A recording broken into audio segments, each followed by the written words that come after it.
अब की जनगणना 2 करोड़ सरना ही क्यों? आदिवासी, आदि, सारी, बिदिन, कोया पूनम, गोंडी, भीली या अन्य धर्म क्यों नहीं? अन्य धर्म लिखना भी है तो कैसे लिखें? कृपया जानिए। विचारणीय प्रश्न। क्योंकि महानिबंधक कार्यालय जनगणना गृह मंत्रालय भारत सरकार नई दिल्ली के अनुसार राष्ट्रीय जनगणना 2011 में ही सरना धर्म अन्य भारतीय मुख्य धर्मों के साथ सूचीबद्ध होने की पात्रता मापदंड संख्या बल के अनुसार पूरा कर चुकी है।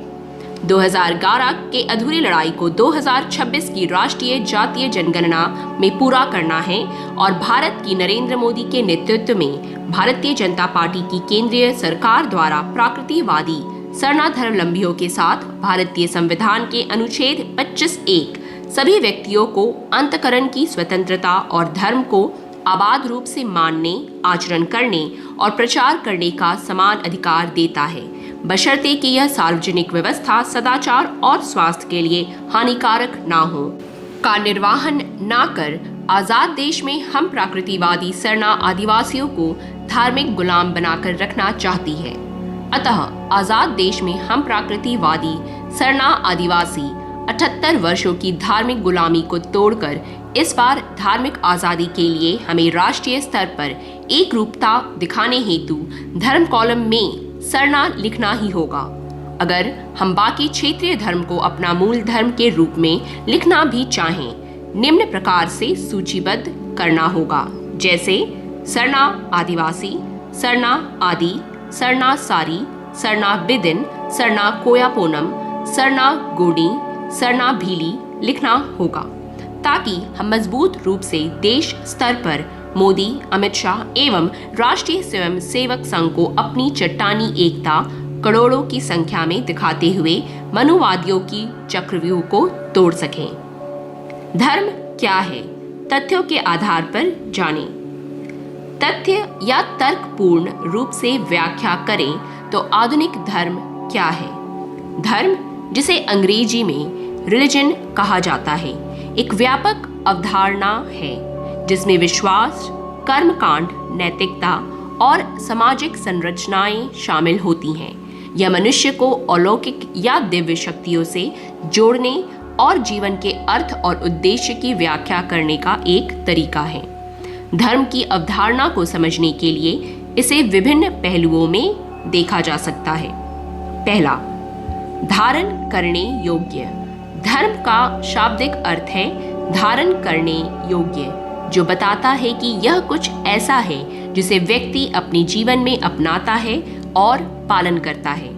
दूसरा, विश्वास और प्रथाएं। धर्म में आमतौर पर विश्वासों का एक समूह और उन विश्वासों को व्यक्त करने और अभ्यास करने के तरीके शामिल होते हैं, जैसे कि प्रार्थना, अनुष्ठान और धार्मिक ग्रंथ। तीसरा, नैतिकता और मूल्य। धर्म अक्सर नैतिकता और मूल्यों का एक सेट प्रदान करता है जो लोगों को यह समझने में मदद करता है कि कैसे व्यवहार करना चाहिए और समाज में कैसे रहना चाहिए। 4. आध्यात्मिक संबंध। धर्म लोगों को एक उच्च शक्ति या आध्यात्मिक क्षेत्र से जोड़ने का एक तरीका प्रदान करता है जो उन्हें सांत्वना, मार्गदर्शन और उद्देश्य की भावना प्रदान कर सकता है। 5. सामाजिक संरचना। धर्म एक सामाजिक संरचना भी प्रदान करता है जिसमें समुदाय, संगठन और धार्मिक नेता शामिल हो सकते हैं। संक्षेप में, धर्म एक जटिल और बहुआयामी अवधारणा है जो मनुष्य के जीवन में महत्वपूर्ण भूमिका निभाती है। उन्हें विश्वास, प्रथाओं, नैतिकता और आध्यात्मिक संबंधों का एक ढांचा प्रदान करती है। जैसे पहला, ईसा मसीह के विचारों को मानने वाले ईसाई धर्मावलंबी। दूसरा, मोहम्मद साहब के विचार को मानने वाले मुस्लिम धर्मावलंबी। तीसरा, गौतम बुद्ध के विचारों को मानने वाले बौद्ध धर्मावलंबी। चौथा, गुरु नानक देव जी के विचारों को मानने वाले सिख धर्मावलंबी। पांचवा, महावीर स्वामी के विचारों को मानने वाले जैन धर्मावलंबी। छठा, और हिंदू धर्म विभिन्न ऋषियों, संतों और दार्शनिकों के विचारों और परंपराओं के एक विशाल संग्रह से चलता है। यह धर्म वेदों, उपनिषदों, भगवद गीता और अन्य धार्मिक ग्रंथों पर आधारित है। उनके विचारों का अनुकरण करने वाले हिंदू कहलाते हैं। परंतु सत्य विडंबना है कि हिंदू एक अरबी व ईरानी शब्दमाला का शब्द है, परंतु इसमें उन्हें सच्ची निष्ठा है।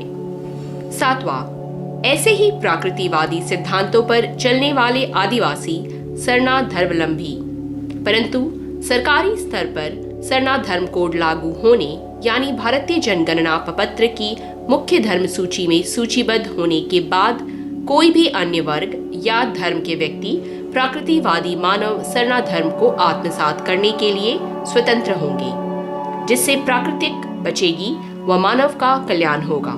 इसलिए वैसे समूह जिन्होंने 2011 की जनगणना में अपना धर्म सरना लिखा है व मुख्य धर्म कॉलम में शामिल होने के सारे मापदंड पूरे कर लिए हैं। इसलिए धार्मिक आजादी के लिए 2026 की जनगणना में हमें धर्म कॉलम में सरना लिखना ही होगा।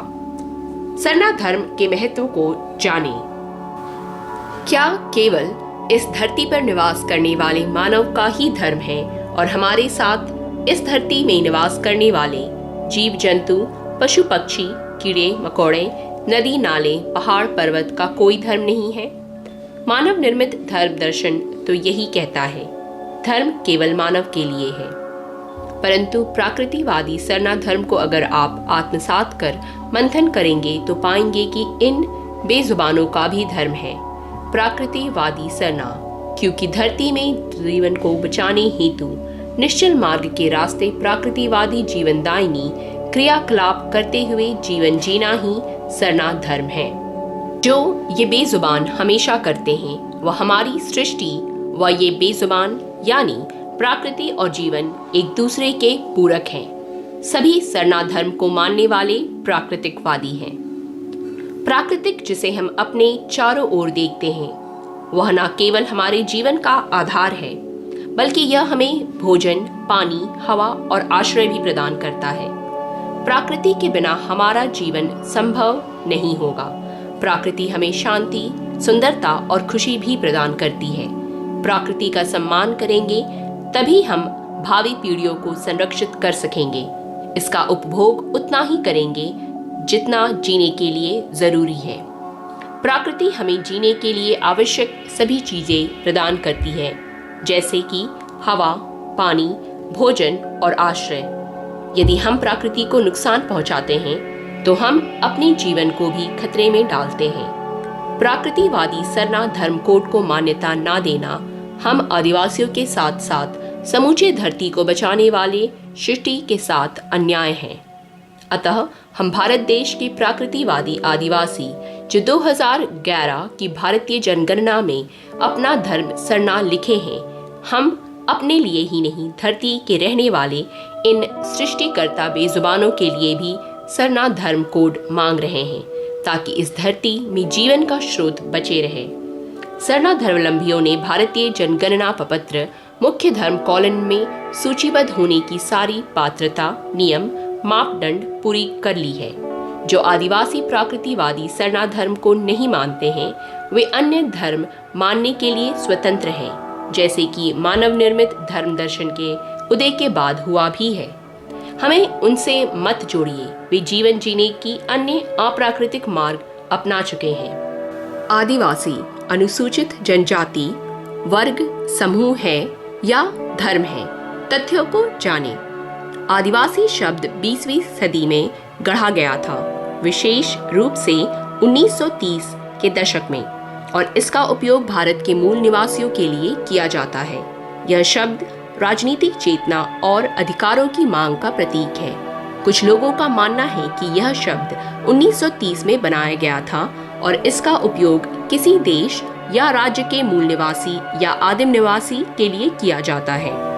यह शब्द उन लोगों के लिए भी इस्तेमाल किया जाता है जो घने जंगलों में कबीलाई समाज में रहते हैं। संक्षेप में, आदिवासी शब्द 20वीं सदी में विशेष रूप से 1930 के दशक में गढ़ा गया था। इसका उपयोग भारत के मूल निवासियों के लिए किया जाता है जो राजनीतिक चेतना और अधिकारों की मांग का प्रतीक है।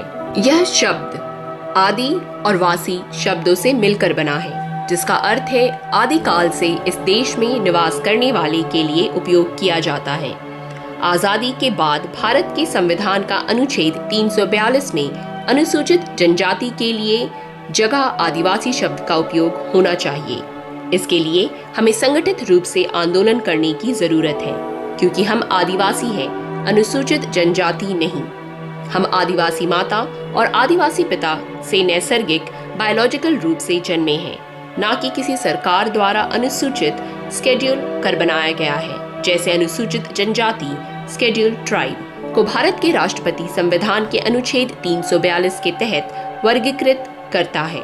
भविष्य में सरकार चाहे तो राष्ट्रपति द्वारा परंपरागत अनुवांशिक हंटिंग एवं गैदरिंग, शिकार व संग्रहकर्ता समूह वर्ग यानी आदिवासियों को छोड़कर अन्य कृषक या व्यापारी वर्गों को भी वोट बैंक के लिए अनुसूचित जनजाति स्केड्यूल ट्राइब के रूप में वर्गीकृत कर सकते हैं। पहला, जैसे कि अभी मणिपुर एवं झारखंड जैसे आदिवासी बहुल राज्यों में देखने को मिल रही है। अन्य कृषक एवं व्यापारी वर्ग अनुसूचित जनजाति वर्ग में सूचीबद्ध होने की आंदोलन कर रहे हैं। आदिवासी शब्द आधुनिक काल में बाहरी लोगों द्वारा उन लोगों के लिए इस्तेमाल किया जाता है जो घने जंगलों में कबीलाई समाज में रहते हैं, यानी संथाल, हो, मुंडा, उरांव, खड़िया, भील, भिलाली, गोंडी आदि के लिए, कृषक या व्यापार आधारित वर्गों के लिए नहीं। अतः आदिवासी शब्द से हमारी समूह जाति वर्ग की पहचान होनी चाहिए, ना कि धर्म की, जिस शब्द को अभी तक भारतीय संविधान में मान्यता नहीं मिली है।